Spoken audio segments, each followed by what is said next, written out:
¿Nos presentas a nuestro invitado, Gris? Claro que sí. Nuestro invitado el día de hoy es el doctor Rodolfo Pérez Garza. ¿Con el tema?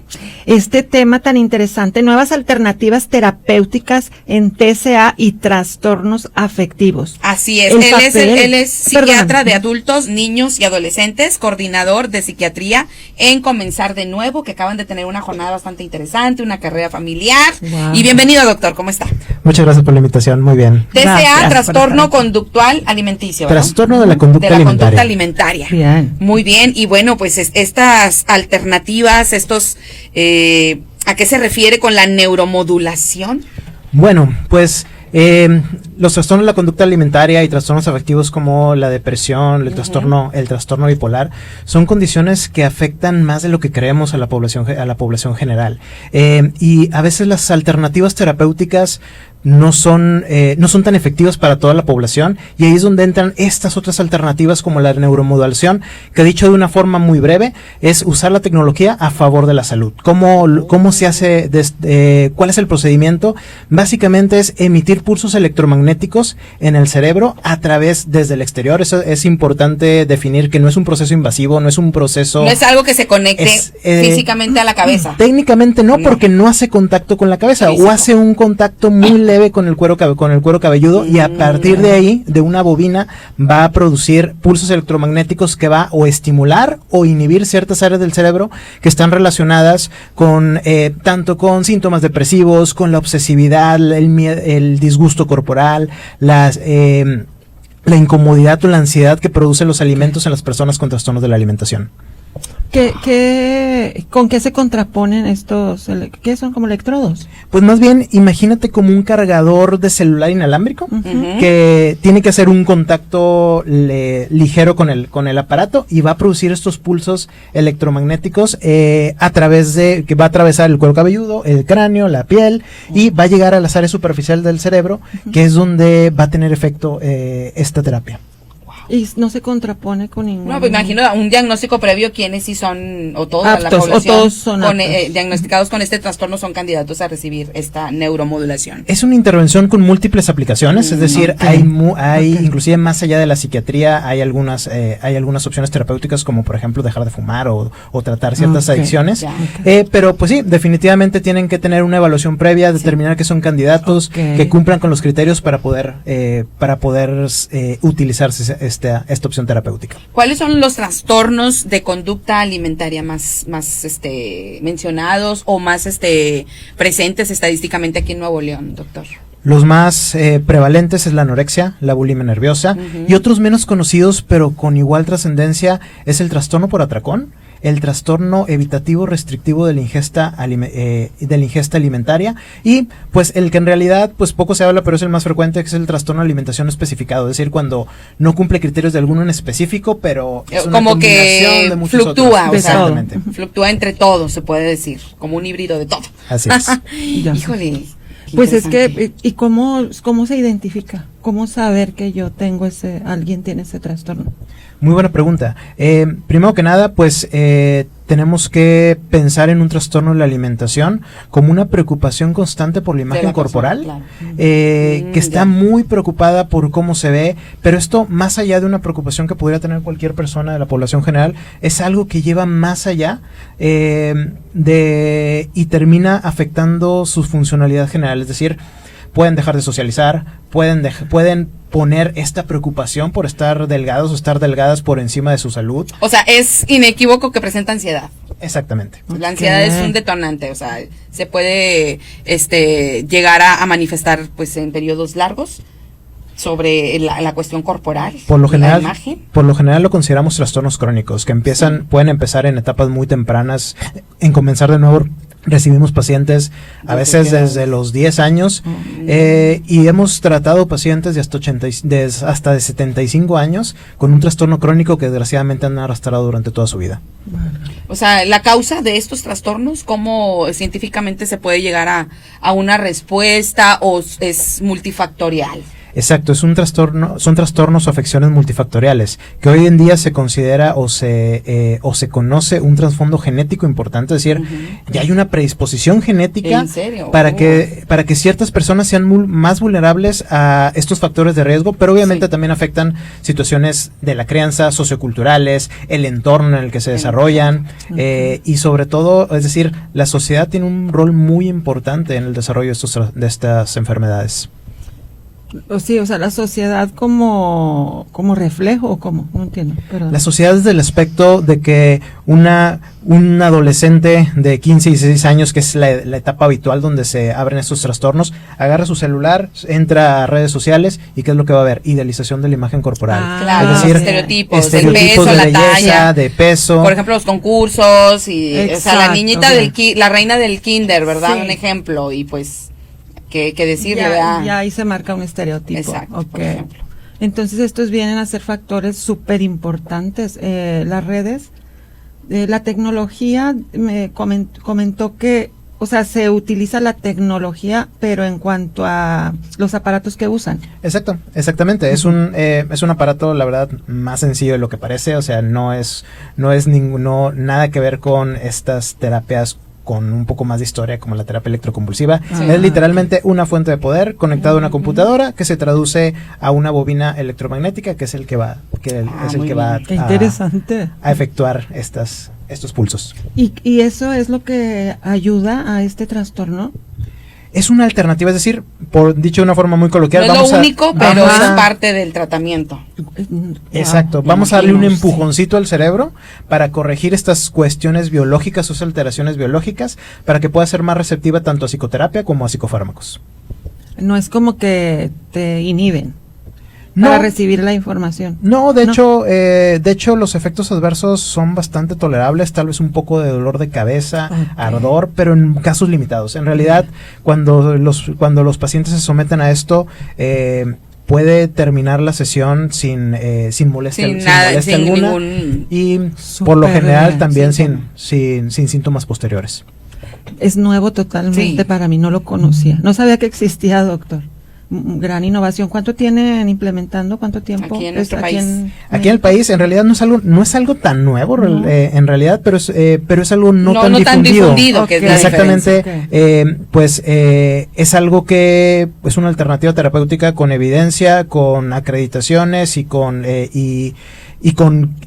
aprobado por guías terapéuticas para poder utilizarse. Aproximadamente podemos decir que en los últimos 10 años es cuando más se ha implementado o los equipos han estado más al acceso de la población general. Por ejemplo, un diagnóstico ya más específico en algún adolescente que pues ya tenga bien, ya situado el diagnóstico, o sea, cuál es el trastorno y en qué ha incurrido en sus conductas, que es antisocial, por ejemplo, baja autoestima, por ejemplo, no sé, anorexia, bulimia, lo que sea. Sí. ¿Con qué regularidad se hacen estas sesiones de neuromodulación? Por lo general hay diferentes protocolos, pero el más habitual se tiene que hacer todos los días, una sesión relativamente breve, dura 40 minutos desde que llegue el paciente hasta que se termine el procedimiento, y se tiene que hacer al menos de entre 5 y 7 días a la semana durante 6 semanas, es decir, dar aproximadamente entre 20 y 30 sesiones, que es un tratamiento completo. Hay tratamientos más cortos, hay tratamientos que se utiliza mayor intensidad en estos pulsos eléctricos, lo que permite acortar la duración en casos específicos, por ejemplo, que no es de aquí de Monterrey, que no puede trasladarse. Solamente bueno, hablando de aquí de nuestro país, ¿qué ciudades o estados tienen esta tecnología? Ciudad de México, Guadalajara, Monterrey, y tengo entendido que también hay otras ciudades en donde tal vez menos opciones, pero seguramente también pues cuentan con pocos, esa. Como quiera. Sí, no son muchos. No son muchas las opciones. No. Generalmente, y como la mayoría de las situaciones de salud, pues está centralizada en las 3 ciudades principales. Es Sí. correcto. México, Guadalajara, Monterrey. Así es. Es Por muy eso es caro que tienen tener que esto viajar. entonces en las clínicas. Requiere de una inversión Sí. inicial en el equipo, pero posteriormente pues no es algo que se puede sostener y se puede mantener, y sobre todo que en la actualidad pues esto como todos los aspectos tecnológicos, cada vez como vamos avanzando, se va haciendo más accesible para que la mayor parte de la población pueda acceder a estos tratamientos. Okay. Pues está súper interesante, no lo conocía. ¿Y cuánto tiene, dice, aproximadamente de estarse implementando? ¿Cuánto tiene?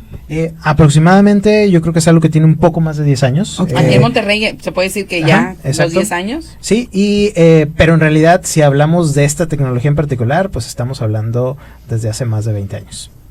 Wow. Y apenas vamos sabiendo.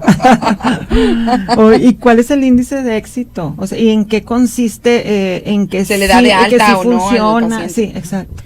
El objetivo de la terapia, más que de una remisión, digamos, una curación, por decirlo de alguna manera, porque ese es un tema muy complicado de abordar hablando de trastornos psiquiátricos, pero sí ayuda a la remisión de los síntomas, y está reportado que aproximadamente hay una eficacia entre el 30 y el 70% en la mayoría de los pacientes. Obviamente, pues hay muchos factores involucrados, como las comorbilidades, aspectos, comorbilidad con trastornos de personalidad, que también dificultan un poco más la respuesta, pero en general el porcentaje de eficacia es ese. Excelente. La disminución. Pues está bien, sí. Que es un buen índice, es buen ¿verdad? Claro. Bueno, pues. Y más en estos tiempos que está bastante recurrente estos trastornos, ¿verdad? Y los, bueno, como dice, hay un paciente de 73 años que ya que tuvo casi siempre y no se había dado cuenta, hasta los 73. Pues podríamos decir que sí, más que no se ha dado cuenta, quizás estaba negándose un tratamiento. Ah, bien. Bueno, pues, ¿en qué momento, así, un momento clave en que alguien puede decir, necesito un tratamiento? A ver. Pues primero es el diagnóstico, amiga. Sí, pero que yo en mi casa diga, quizás tengo este trastorno. Ante la sospecha, consulte a su médico. Ante la sospecha, vaya, háblele. Obviamente lo más importante es pues contar con una opinión especializada. Exacto. Que se haga una evaluación completa por el profesional indicado, y a partir de ahí pues escuchar las alternativas terapéuticas en caso de que así lo merite o así lo requiera. Como mucho, me da ansiedad por comer, tipo así. Exactamente, alteraciones en la conducta, o sea, cuando la conducta alimentaria ya toma un rol importante más allá de lo esperado, una preocupación, como dijeron hace un momento, ya está causando síntomas de ansiedad, está afectando el estado de ánimo, está afectando la socialización, ya son un foco rojo que tenemos que atender. Excelente. Sí, que por cuestiones de imagen digan, no voy porque hoy me vi más gorda que ayer, un ejemplo. Bien. Sí, bien. Y ya el vestido que me pongo, pues no me gusta. Ya no me gustó. O en los hombres. Bueno, en cuanto a la población femenino-masculino, que hay diferencia. Pues sí, las estadísticas dicen que los trastornos de alimentación son particularmente la anorexia y la bulimia, diferentes en otros diagnósticos, pero son más predominantes en mujeres. Pero esto cada vez nos estamos dando cuenta que está cambiando. En Comenzar de Nuevo cada vez recibimos más pacientes varones con sintomatología, si bien no idéntica, pero con la misma gravedad que en las pacientes que en las pacientes. O sea, por mujeres. ser hombre obviamente es diferente, pero se está nivelando la estadística con las mujeres. Sí, y esto se da, yo creo que al subdiagnóstico que se tenía antes. Es decir, muchas veces cuando un varón presentaba estos problemas, lo minimizaban, lo ocultaban o no buscaban ayuda simplemente. Y hoy se ha difundido mucho más. Y ante situaciones de riesgo, pues afortunadamente están buscando ayuda. Excelente. Qué bueno. Que es lo ideal, ¿verdad? Siempre. Porque lo que se busca es evitar el suicidio. Claro que sí. Ese es como que lo más grave. Y Por eso, Comenzar de Nuevo se especializa en todo esto. Es correcto. Sí, desgraciadamente son trastornos que se pueden cronificar, que pueden afectar la calidad de vida de una forma que no podemos imaginarnos, y no es solamente un problema que vive el paciente, desgraciadamente también afecta a toda la familia, y esto obviamente pues si de por sí solo la anorexia como trastorno psiquiátrico tiene el mayor índice de mortalidad solamente por debajo de las adicciones, también asociado a esto, los intentos de suicidio presentes en la población con estos trastornos son bastante altos y muy por encima de la población general, o inclusive los que padecen otro tipo de trastornos psiquiátricos. Por lo tanto, sí, es algo que tenemos que voltear a ver y es algo que tiene que llamarnos la atención para poder identificarlo a tiempo y recibir un tratamiento oportuno. Y es que dijiste, doctor Rodolfo Pérez Garza, una palabra clave, ¿verdad, Gris? No minimizar. Exacto. Porque a veces está chiflada, pasa nada. Está chiflada. O sea, lo que quiere es más ropa, y ya la que le compramos le queda bien, pero un ejemplo, o sea, se minimiza. Sí, es cierto. Claro, o sea, muchas veces se piensa que no, pues solamente es una moda, es porque se está comparando con sus amiguitas, con sus amiguitos, es que solamente quiere llamar la atención, eso es lo que uno de los argumentos que más frecuentemente escuchamos, pero no, son datos muy duros. Son síntomas que van más allá del control de la paciente, no es por una moda, no es porque ella quiera, muchas veces es algo que no pueden controlar, se dan cuenta del malestar que están viviendo, del deterioro médico que están teniendo y aún así no lo pueden parar. Sí, es algo involuntario, ¿verdad? Y pues invitamos a la población a que si tiene algún síntoma, pues que acuda a revisar, a diagnosticarse al más mínimo, la más mínima señal o síntoma, porque como dice Erika, pues sí termina drásticamente muchas veces esto. Sobre todo porque la identificación oportuna de esta sintomatología favorece mucho la recuperación. O sea, no es lo mismo tratar una paciente que tiene 6 meses con estas conductas a alguien que ya tiene la mitad de su vida luchando con esto. Sí, claro. Que pues ha salido adelante Claro. y hay más opciones como esta, la neuromodulación. ¿Cuáles son las redes sociales, doctor, suya, de usted, doctor, o también de Comenzar de Nuevo? ¿Cómo se puede la gente acercar? Sobre todo quienes están fuera del área metropolitana. ¿Hay alguna línea de ayuda, de orientación para esto? Claro que sí, contamos con una línea de ayuda que es principalmente para atender dudas y recibir orientación sobre estos trastornos de la alimentación, y nos pueden encontrar en TikTok, Instagram, Twitter, ahora X, en las redes de Comenzar de Nuevo AC. Muy bien. Comenzar de Nuevo AC. En todas las redes está la línea de ayuda. Sí. A través de ahí, inclusive también contamos con convenios con TikTok. Si alguien busca una situación de riesgo que el algoritmo lo interpreta como esta persona va a estar vulnerable, automáticamente lo refieren a la línea de ayuda de nosotros. Ah, mira qué excelente. bien. Es lo nuevo, digo, Wow, es lo sí, bueno el y lo algoritmo. positivo de las redes sociales, que ya Claro. TikTok se puso a las pilas también. Wow. Pues, Así es. Qué y interesante. haciendo alianza con Comenzar de Nuevo. Con comentarios, con videos, ahí el algoritmo lo identifica. captura. Sí, por ejemplo, si alguien busca cómo bajar de peso, cómo bajar 10 kilos en una semana, automáticamente ok. va a aparecer un mensaje, necesitas ayuda, y ahí aparecen las líneas de Comenzar de Súper Nuevo. bien, Uy, súper muy bien. No, todas las redes sociales ayudan. También. Es que uno Así ahí. es, enfocarnos en lo Es positivo. correcto, sí. Muy bien, conclusiones, doctor. Los trastornos de la conducta alimentaria y los trastornos afectivos, principalmente hablamos de la depresión como lo más difundido, son situaciones con mucha prevalencia que no podemos pasar por alto. Tenemos que buscar ayuda, no dejarlo a que se presente una situación crítica o de extrema urgencia. Mientras más temprano sea el abordaje, mejor posibilidad, mejor pronóstico tiene. Y como fue el tema del día de hoy, la neuromodulación o la neuroestimulación es una opción terapéutica que tratamos de difundir y tratamos que la gente la conozca, porque lo vea como una alternativa, sobre todo aquellos que sienten, es que a mí los medicamentos no me hicieron, es que la terapia no la pude sostener, o sea, no fue efectivo para mí, no pude hacer esos cambios que me pedía el terapeuta. Bien, esta es una opción para casos resistentes. Ah, muy bien. Excelente. ¿Qué te pareció? Excelente. ¿Sí? Para muy bien. Tema nuevo. Pues muy te damos bueno. gracias, doctor Rodolfo Pérez Garza, por habernos acompañado, Muchas psiquiatra de gracias. adultos, niños y adolescentes, coordinador de psiquiatría en Comenzar de Nuevo AC, por habernos visitado. Muchas gracias por la invitación. Gracias. Muchas gracias por toda la información.